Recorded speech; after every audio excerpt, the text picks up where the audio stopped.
നട്ടലിനെ ബാധിക്കുന്ന രോഗങ്ങളുടെ ചികിത്സയെ പറ്റിയാണ് ഇന്നത്തെ ഫാമിലി ഡോക്ടർ പറയുന്നത്. കൊച്ചി VPS ലേക്ഷോർ ഹോസ്പിറ്റലിലെ spine and scoliosis surgeon doctor Krishnakumar ആറാണ് ഇന്നത്തെ family doctor. Welcome doctor. Family doctor supported by VPS Lakeshore.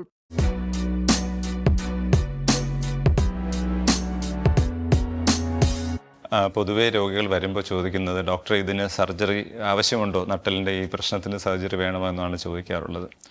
ഏറ്റവും കോമൺ ആയിട്ട് നമ്മൾ കണ്ടുവരുന്നത് ഡിസ്ക് പ്രൊലാപ്സ് അല്ലെങ്കിൽ ഡിസ്ക് തള്ളിയിട്ടുണ്ടാകുന്ന നടുവേദനയും അതിനെ തുടർന്നുള്ള കാല് വേദന, അതായത് സയാറ്റിക്ക എന്ന് പറയും. എല്ലാ രോഗികൾക്കും സർജറി ആവശ്യമില്ല. വളരെ ചുരുങ്ങിയ ആൾക്കാർക്ക് മാത്രമാണ് സർജറി റെക്കമെൻഡ് ചെയ്യാറുള്ളൂ. അപ്പോൾ ഏതൊക്കെ കണ്ടീഷനിലാണ് സർജറി വേണ്ടാത്തതെന്ന് നമുക്ക് നോക്കാം.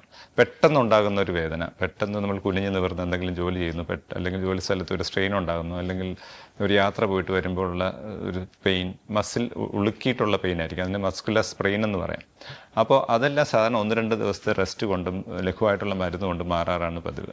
പിന്നെ നമ്മളൊരു MRIയിലൂടെ അത് നിർണ്ണയിച്ചു, അത് ഡിസ്കിൻ്റെ പ്രൊലാപ്സ് കൊണ്ടുള്ള ഒരു വേദനയാണെന്ന് നിർണ്ണയിച്ചു കഴിഞ്ഞാൽ അതും എല്ലാവരിലും സർജറി ചെയ്യേണ്ട ആവശ്യമില്ല. അവർക്ക് ബലഹീനതയില്ല, മൂത്രതടസ്സമില്ല, വളരെ കഠിനമായ വേദനയില്ല, നടക്കുമ്പോൾ വേറെ ബുദ്ധിമുട്ടില്ല, അങ്ങനെയൊക്കെ ഉള്ളവരിലാണെങ്കിൽ ആദ്യം തന്നെ നമ്മൾ ഫിസിയോതെറാപ്പിയും മരുന്നും ചെയ്യാറാണ് പതിവ്. പിന്നീട് ചിലർക്ക് കുറച്ച് കാലിലോട്ടുള്ള വേദന കാണും, നിൽക്കുമ്പോൾ കാല് പരിപ്പോ തരിപ്പോ ഒക്കെ കാണാമായിരിക്കും. പക്ഷേ അത് അവരെ വളരെ സീരിയസ് ആയിട്ട് ബാധിക്കുന്നില്ല. എന്നാലും മരുന്നിൽ അത് ശരിയാകുന്നില്ല എന്നുകൊണ്ട് ഘട്ടത്തിൽ നമുക്ക് നട്ടലിലെടുക്കുന്ന പല വിധത്തിലുള്ള ഇഞ്ചെക്ഷൻസ് ഉണ്ട്. Transforaminal injections, epidural injections, caudal epidural injections എന്നിങ്ങനെ ഡേ കെയർ ആയിട്ട് തന്നെ ചെയ്യാൻ പറ്റുന്ന നിരവധി ഇഞ്ചെക്ഷൻസ് നമുക്ക് ഉണ്ട്. അപ്പോൾ റെസ്റ്റ്, മരുന്ന്, വ്യായാമ മുറകൾ, ഇഞ്ചക്ഷൻ, ഇത്തരം പ്രക്രിയയിലൂടെ മിക്കവാറുമുള്ള ഡിസ്ക് പ്രൊലാപ്സിൻ്റെ ആൾക്കാർക്ക് നമുക്ക് നല്ല രീതിയിലൊരു ട്രീറ്റ്മെൻറ്റ് കൊടുക്കാൻ പറ്റുന്നുണ്ട്. വളരെ ചുരുക്കം ആൾക്കാർക്ക് വളരെ ശക്തമായ വേദന, കാലിന് ബലഹീനത വരുന്നു, അല്ലെങ്കിൽ മരുന്ന് കഴിച്ചിട്ടോ ഇഞ്ചക്ഷൻ എടുത്തിട്ടോ കുറയുന്നില്ല,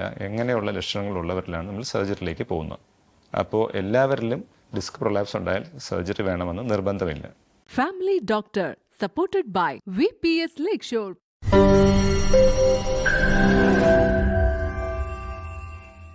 ലോകത്തെവിടെയായാലും ഏത് സമയത്തും 24 വാർത്തകളും ഓഗ്മെന്റഡ് റിയാലിറ്റി പാക്കേജുകളും എക്സ്പ്ലെയിനറുകളും വിശദമായി കാണാൻ ഞങ്ങളുടെ YouTube ചാനൽ നിങ്ങൾക്ക് സബ്സ്ക്രൈബ് ചെയ്യാം.